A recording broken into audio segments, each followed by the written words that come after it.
Most artists and indie labels believe that they must drop a new single every 30 days to stay relevant in the streaming era. In reality, forcing yourself to release music faster than your actual production timelines can really destroy your promo budget and burns out you or your team, if you have one, and completely waters down the cultural impact of your music because it's watered down. But by the end of this video, you will know how to build a custom release schedule tuned to your actual production speed, without losing algorithm traction or fan engagement. Because releasing at the speed of your production is the key to unlocking consistent, stress-free fan growth and higher impact releases.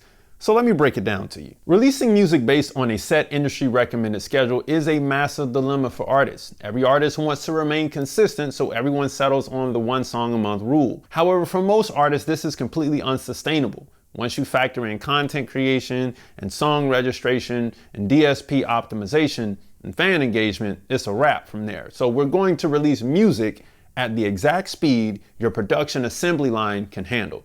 And here's how it works. If your music is production heavy or complex like rock, alternative, EDM, we want to release slower and crank up the promo intensity for every single drop. Simple enough, right? If your music is less production intensive like hip hop, lo-fi, and R&B, we want to release more frequently using consistent, moderate promo until you hit a outlier track that deserves a massive promo push. So we'll give it space to run if it actually starts working. But here's the trick. By all means, you'll want to drop a project after every 5 singles to mark a distinct stamp in time for that era and sound.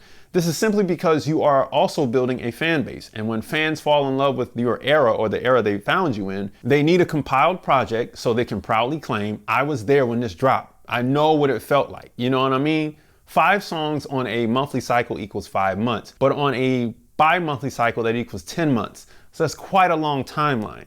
So if you try to follow the crowd without being in tune with your full assembly line production process, creation, release, registration, you'll drown under the stress of content demands and registration backlogs and poor fan engagement. But if you move at the speed of your assembly line, you will remove release stress entirely, and you can focus then your energy on staying engaged with your growing community, because we have to do that for the fans. So if you think that you'll lose fans by releasing slower, remember, fans are only lost when they are not engaged with you and each other, and when they don't have any activities to do.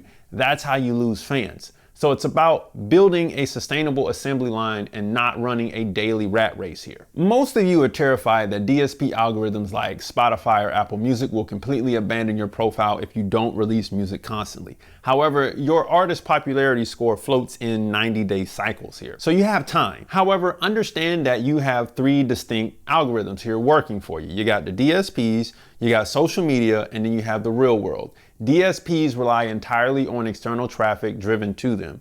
If you use social media and real world impact to drive fans to the DSPs, then your streams won't fall off. This is why one single release every 2 to 2.5 months with song and artist promotion in the real world and on social media can sustain an artist. Sure, that does take some planning, but if you rely solely on flooding the DSPs with quick, low impact drops, listeners will tune out because there is no depth or culture to connect with, and I mean you.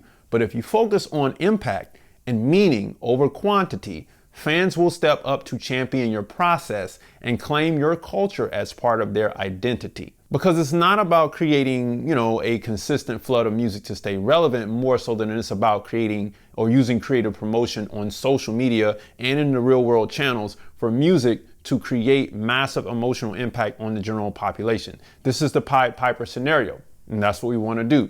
At the end of the day, people want identity and belonging to an artist's culture far more than a flood of music that they don't have time to fall in love with. So what we did here was we covered releasing at your production speed and then leveraging all 3 algorithms. But this next part is where most artists and their teams lose their momentum and their money. So stay with me. And side note, if you need a strong business foundation to run your record label on, grab my 60-day record label system to build a fully functioning label with step-by-step instructions today. Most artists jump the gun by producing and releasing in real time, creating a nerve-wracking environment where they blow money on ads trying to keep up with a forced deadline. Real-time releasing is the danger zone. Nobody should be operating in real time for products that are pre-produced. You should be operating in relative time, meaning relative to the current time. So, before launching your campaign, you want to build a solid bank of 10 to 20 songs so you never release in a real-time panic. Stop spending heavy money on ads and instead spend that time improving organic content quality and utilizing simple tools to siphon fans off social platforms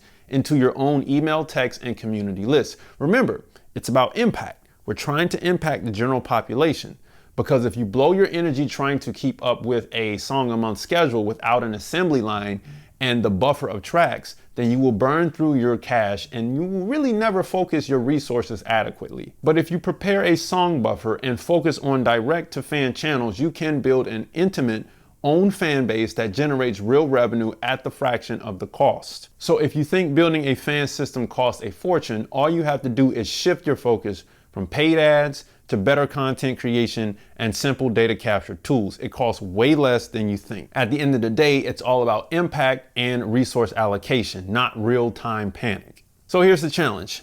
Audit your assembly line, calculate the exact time and energy it takes you to actually produce, master, register, and market a single track. It may take you a little while to do that, but get that done. And then set your true cadence. Pick a realistic schedule, whether it be bi-monthly. If you can do once a month, great. But this has to respect your production speed. And then I want you to build a buffer, because this is where most of you go wrong. Record a bank of 10 to 20 solid songs before setting your next official release date so you never release in real time. Don't forget to keep this buffer full. As one goes, one has to come in. The goal is to truly understand what a release strategy is and the type of schedule it requires based on your speed. The real question isn't should you do this, it's how much longer can you afford not to.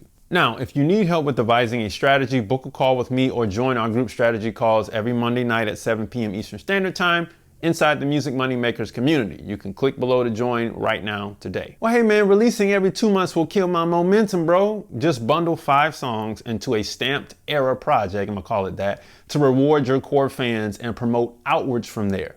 That can cover a full 90 days if you play it right. But the DSP algorithms, they'll abandon me. Just use social media and real world promotion to drive outside traffic onto the platforms.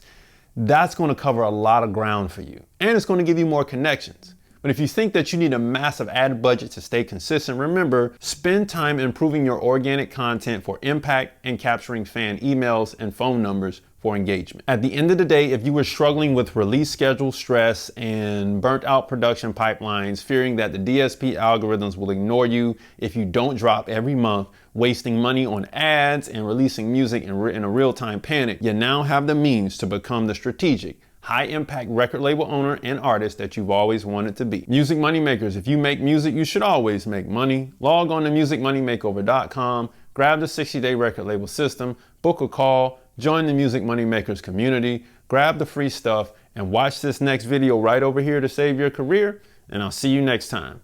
Peace.